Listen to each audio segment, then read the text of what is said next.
Your home is likely full of stuff. Now just imagine that your folks have passed on and left you all of their stuff. It's a bit overwhelming. Well, there are services to help clear that clutter. They help you keep what's important and assist with maybe a sale. You're listening to Traverse Talks. I'm Sueann Ramella, and our guest is Rich Old, who retired from estate sales services. He explains the process of helping families deal with all the stuff and also the mistakes that are often made when you do it yourself, clearing out a relative's home, keeping what you think is valuable but really isn't, and often throwing away what really is valuable. So essentially paying for that garbage truck to take away something that really could have been valuable to you. So it's a very interesting conversation. What are some misconceptions that people have when they inherit things? The big misconception is that they have to deal with it all themselves. Because what have you seen when someone calls you up and Grandma and Grandpa have passed on and they have a 1940s home filled with things? Normally when people call me up, they tell me that Grandma and Grandpa passed on 18 months previously, and they've been getting rid of stuff out of the 1940s home for 18 months, and now they're totally exhausted, and now they need some help. Whereas if they had just come in, taken what they wanted, and then called for help, they could have been done in 2 days. So what people are doing is feeling like they have to do it themselves. They have to do it themselves. These are people who have their hair cut by a barber, they have their taxes done by an accountant, they have a mechanic work on their car, they have a plumber work on the plumbing, but when it comes to dealing with Grandma and Grandpa stuff, they have to do it themselves, which is a total misconception. There are professionals that will take care of it just like the barber will cut your hair. And I've asked people for the last 37 years that I've been in the business, why do you feel like you have to do it yourself? And they say, because it's personal. And I have a hard time reconciling why their hair isn't personal, why their taxes aren't personal, etc. But for some reason, people feel compelled that they have to do it themselves, even though they have no clue what they're doing. They've never done it before, and so they make lots of mistakes. Yeah, Rich, because it's not just going into a home and putting things on eBay or donating it to the thrift store. The only thing they need to do is find and keep what they want. What do you suppose the first thing people actually do is? Order a dumpster. Oh my gosh. People's priority is to start throwing things away. So it's their loved one, their relative, personal stuff that they don't want anybody else to deal with, and yet they don't know what to do with it, so they throw it away. And my business was started and focused on keeping things out of the dump. And you usually pay them or they pay, like, please explain your business. Like if I called you up and said, my mom passed and I need help. She's got a 3,500 square foot home full of stuff. I would tell them, take everything you want, and that's the only thing you need to do. When you're done with that process, call me and I'll come over and we'll look at what's left. And then I call you. I followed your directions, which is very hard for humans to do. I've noticed. I've taken my photos. I've taken what I think is sentimental, her paintings, yada, yada. And do you think that that's what people take? I don't. I've read some of your stories on the website, but... So what do people take? People look for what they think is valuable. What they think is worth money. Which usually isn't. And why is that? Because they don't know what they're doing. No. Because why? It's because people will keep things that they think are worth money. However, things are not worth money if you keep them. They are only worth money if you sell them. This is why I love you, Rich.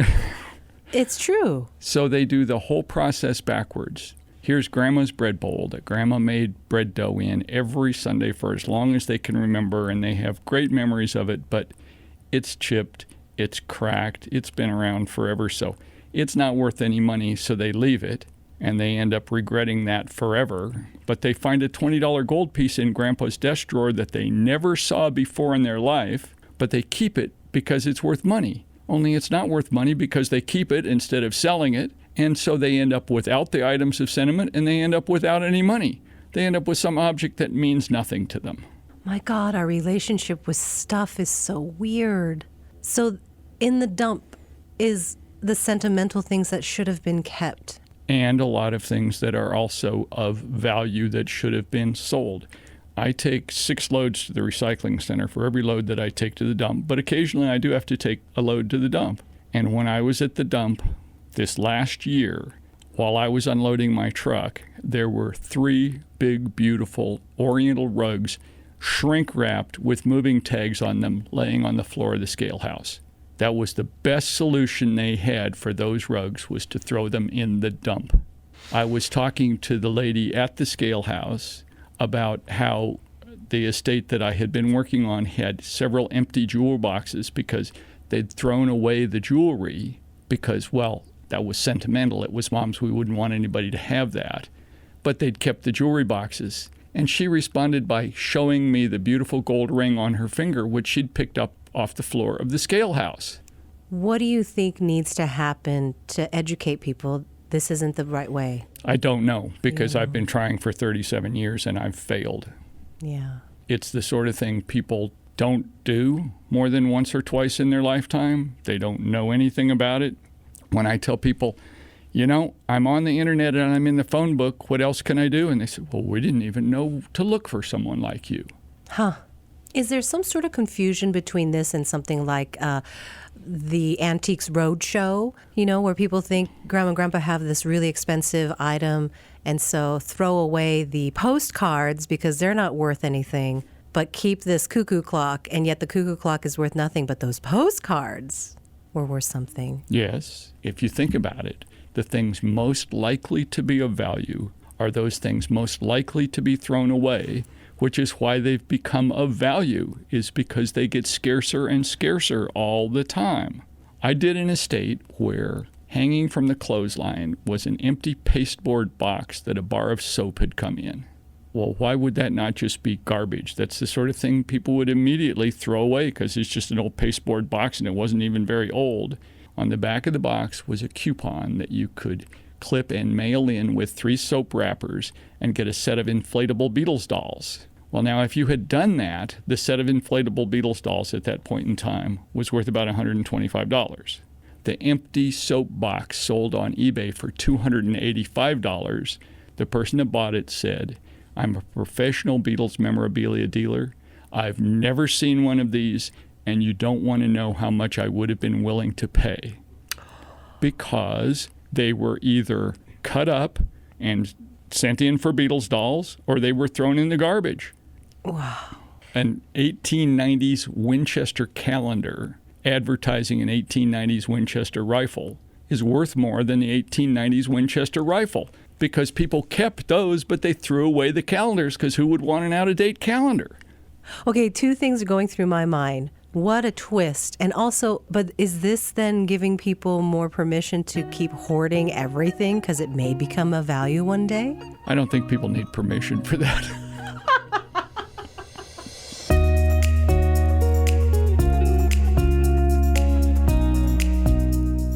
Hey, I'm Ash, a producer for Traverse Talks with Sueann Ramella. If you like the show, we would love to hear from you. Leave a rating and review wherever you listen. Thank you.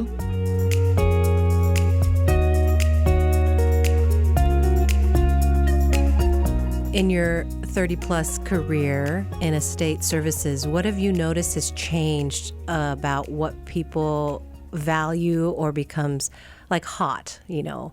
When I started, the things that were of value were the things from the baby boomer generation. Basically, America went through some cycles. We had the Depression generation, which was my father, who kept everything, the string savers, because you might need it someday, because they lived with nothing, and so having something was of value to them. And I have done those houses. I had one where I took 2 truckloads full of plastic grocery bags out of the house. Do you know how many plastic grocery bags you can cram in a truck? And having a half a dozen grocery bags makes sense. You might need them, but nobody needs 2 truckloads. But they can't let go of it. So we went from the Depression era generation to the baby boomer, post-World War II generation where it was an affluent society and everybody had to keep up with the Joneses. And they had sterling, and they had crystal, and they had linens, and they entertained. And when I started the business 37 years ago, those items were hot. If I had a good set of Haviland china, that was $500. Now it's $20, take it, please. Wow. Because people don't entertain it. Who do you know that uses fancy table linens and their sterling and their fancy china and their fancy crystal? Doesn't happen anymore, and the people that liked that kind of stuff are gone. Someone asked me one time, what's the definition of an estate sale? An estate sale is an old person selling a dead person's stuff to another old person. And that is the audience. That's who is buying a lot of this stuff, because today's generation, the millennials, don't want all this stuff. They want to spend their money on experiences, travel, food, those sorts of things. And I say more power to them, because after a while, what you learn is you don't own the stuff owns you. Ooh, I hope that a lot of the people who made the mistakes by doing it themselves figure that out. I mean, that's a lot of effort, sweat, tears, sometimes even blood, getting rid of things. Early on in my business, we used to have Goodwill drop boxes on the corners. I did an estate for a guy who told me, he said, when I loaded up my mother's clothes and took them down and threw them in the Goodwill drop box, I felt like I was throwing her body in there, because he recognized the clothes as his mom's. They smelled like his mom's. The emotional toll of him getting rid of those clothes was tremendous. Whereas if he had been following my prescription, he could have left them hanging in the closet the way he remembered them. It's easy for me to get rid of them. There is no emotional stress involved. But instead, he put the time and the effort and the work and the emotional stress into doing it himself for no gain. Just pain. How can people disassociate themselves from the memory and the thing? It's very difficult to do. But those same things are just things. Yeah. What stuff do you value? When I started the business, I loved stuff. I lived in a house full of stuff, and the business was a way for me to access more stuff. I'm cured.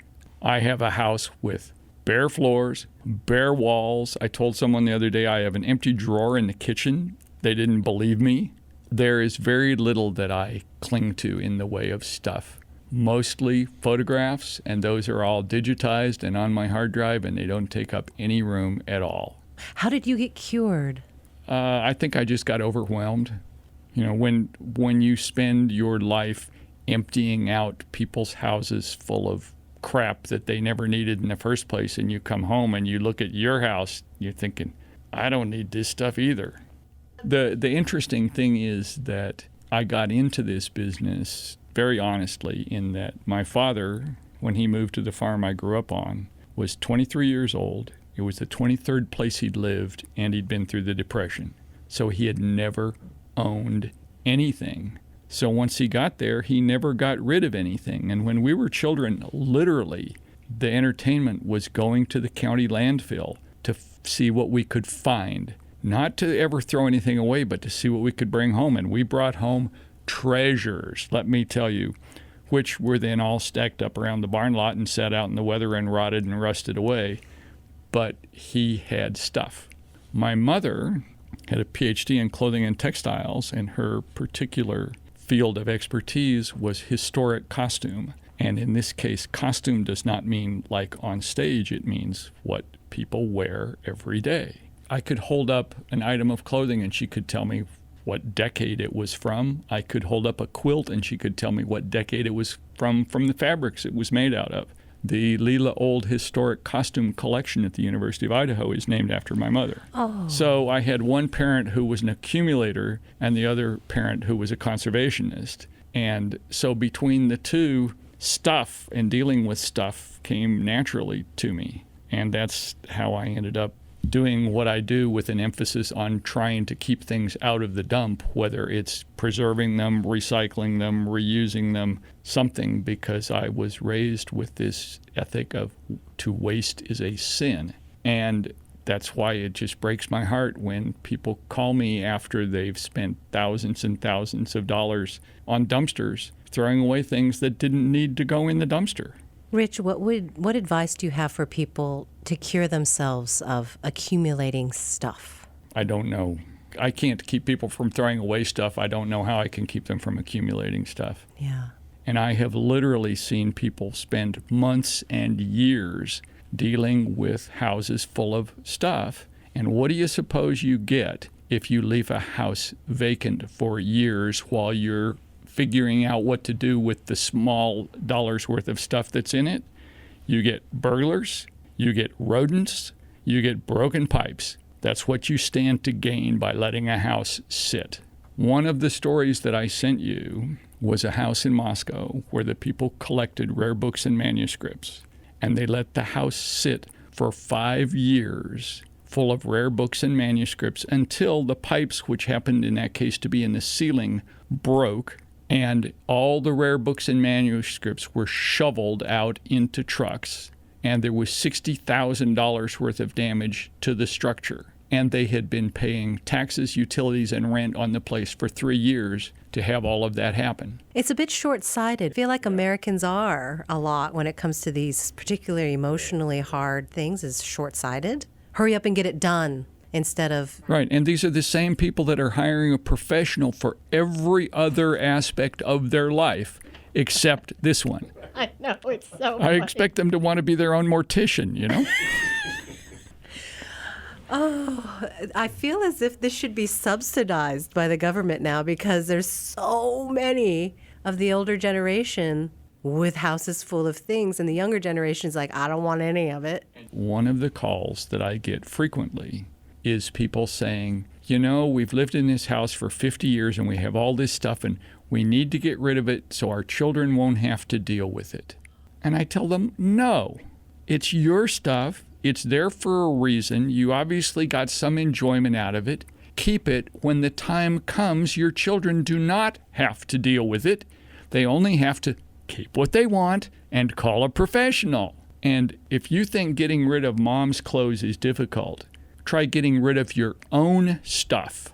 Oh, that's fascinating. Yeah, I could see the attachment there. It is so hard on these people getting rid of things that they've collected, that they enjoy, that they like, just to make it easier on their children, when it's a wasted effort because there is no inherent burden on the children. If they call a professional. If they just keep what they want and have someone else deal with the stuff that they don't want. Yeah. So what would you recommend a person do to find someone like you? Go to estatesales.net or estatesales.org and type in your zip code, and it will give you a list of companies in your area that perform this service. Contact those companies, and what you want to ask for is recent letters of recommendation from clients they have worked for. And you want to talk to those people, and all of that is very doable. So the internet will let you find the companies, and then just do your due diligence, ask your questions, and you'll find someone that will meet your needs. And save you time, money, and emotional. Yep. Thank you so much, Rich, for this conversation. It was very insightful.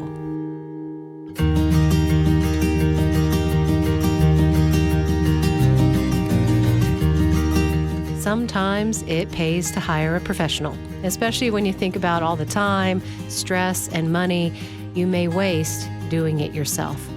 Look up estate services in your area, ask questions, and I hope you find someone that lets you take what you want and leave the rest behind. This is Traverse Talks. I'm Sueann Ramella.